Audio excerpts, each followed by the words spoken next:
Fíjate, yo comenzaría diciendo que la resolución de conflictos con participación de terceros es un mecanismo muy usado, tanto para resolver conflictos internacionales como para resolver conflictos internos. Normalmente cuando se utiliza ese método de la participación de terceros, se hace pensando en la mediación o en los buenos oficios, y la figura del mediador o el buen oficiante normalmente se escoge por consenso entre todas las partes en la controversia. En el caso venezolano, este proceso comenzó con la escogencia de tres expresidentes, escogencia unilateral por parte del gobierno venezolano, cosa que no generó la confianza necesaria y suficiente en la otra parte en la controversia, que es la oposición política venezolana. Son los tres expresidentes Martín Torrijos, Leonel Fernández y Rodríguez Zapatero. Precisamente por esa falta de confianza en los mediadores, la oposición pidió la incorporación de un tercero adicional, que sería entonces el representante del Vaticano. Se había pedido personalmente la figura del Papa, pero evidentemente el Papa no se iba a personar en Venezuela para atender estos asuntos y mandó un emisario. En estos momentos eso lo que hace es corroborar la gravedad de la situación en Venezuela, la ruptura tan profunda de los mecanismos de comunicación entre las diversas fuerzas vivas del país, al extremo que hacen necesario la participación de entes internacionales para tratar de restablecer esos canales de comunicación. Todo eso se hace, digamos, bajo los auspicios de UNASUR, y ese es un punto importante, porque al hacerlo bajo los auspicios de UNASUR lo estamos sacando del contexto de la Organización de Estados Americanos. Y al sacarlo del contexto de la Organización de Estados Americanos estamos minimizando la posibilidad de activar mecanismos como por ejemplo la Carta Democrática Interamericana.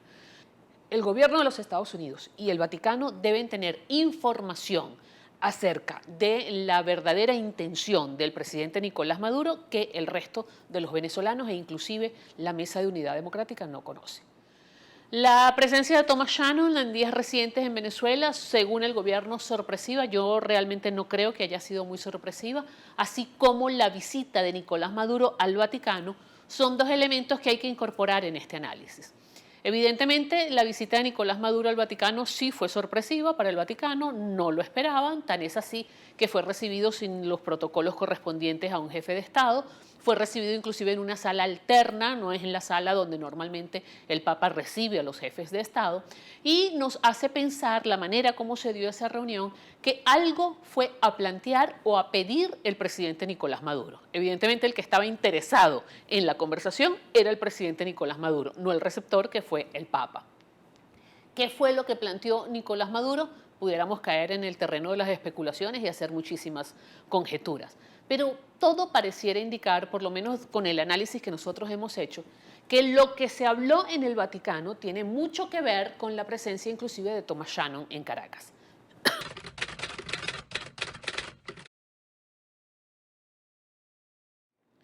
La presencia de Thomas Shannon yo creo que pudiera estar vinculada a la necesidad que tiene el gobierno y que probablemente sea avalada inclusive por el gobierno de los Estados Unidos, de amortiguar un poco la conflictividad en Venezuela de forma tal de poder llegar hasta enero del año 2017. Me explico.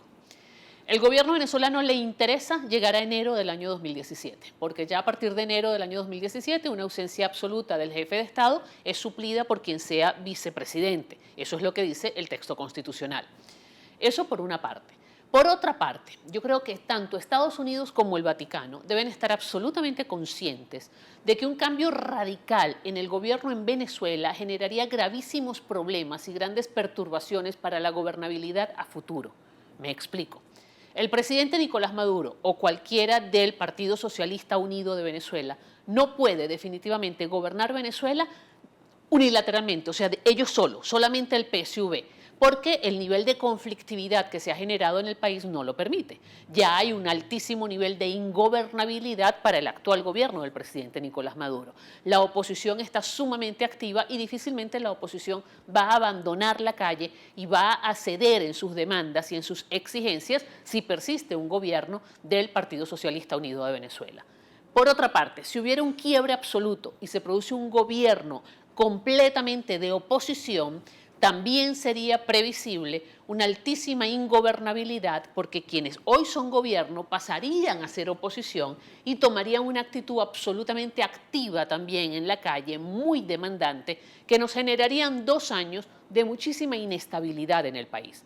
Una inestabilidad que no le conviene ni a Venezuela, ni a ninguno de los países de la región, ni a Estados Unidos.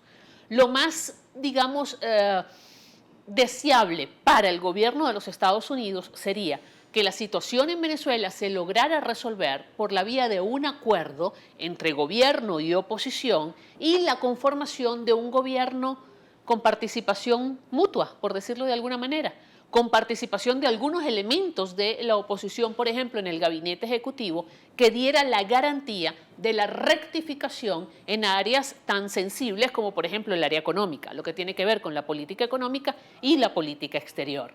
Eso creo yo que pudiera ser, digamos, el fin último o el objetivo final tanto de la mediación del Vaticano como de la presencia de Thomas Shannon en Caracas.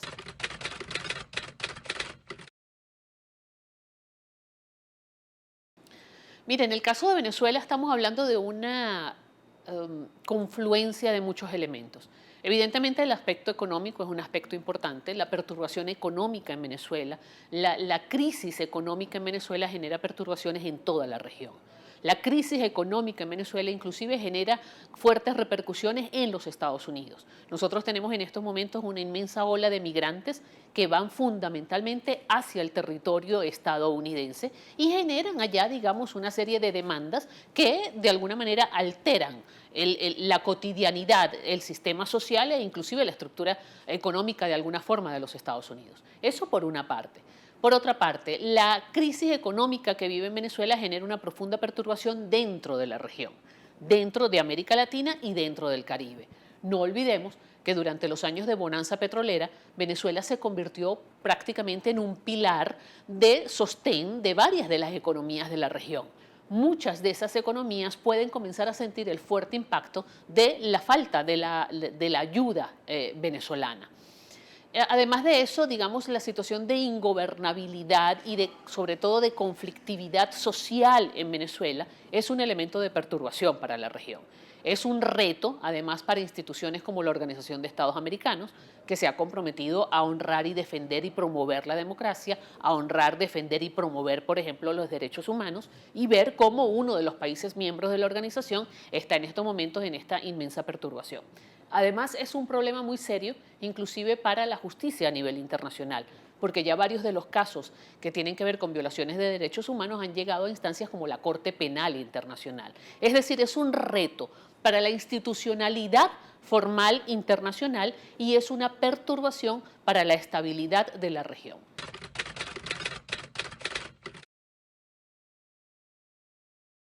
Definitivamente, de alguna forma se va deteriorando cada vez más el posicionamiento de Venezuela. Ya Venezuela a nivel internacional no solamente figura como un Estado fallido, sino figura además como un Estado forajido. El Estado fallido es aquel que no es capaz de garantizar el cumplimiento de la ley a nivel interno, es aquel que no es capaz de permitirle o de garantizarle a su población el desarrollo de un proyecto de vida, por ejemplo, el respeto a sus derechos humanos. El Estado fallido es una condición inherente a la situación interna y en la de Estado forajido es una calificación que tiene que ver con el comportamiento de ese Estado en la comunidad internacional. Es decir, qué tanto respeta los acuerdos y los compromisos que ha suscrito a nivel internacional, qué tanto respeta a las instituciones internacionales, qué tanto acoge las decisiones y resoluciones de organismos internacionales. Lamentablemente ya Venezuela a nivel internacional ha calificado como Estado fallido y como Estado forajido.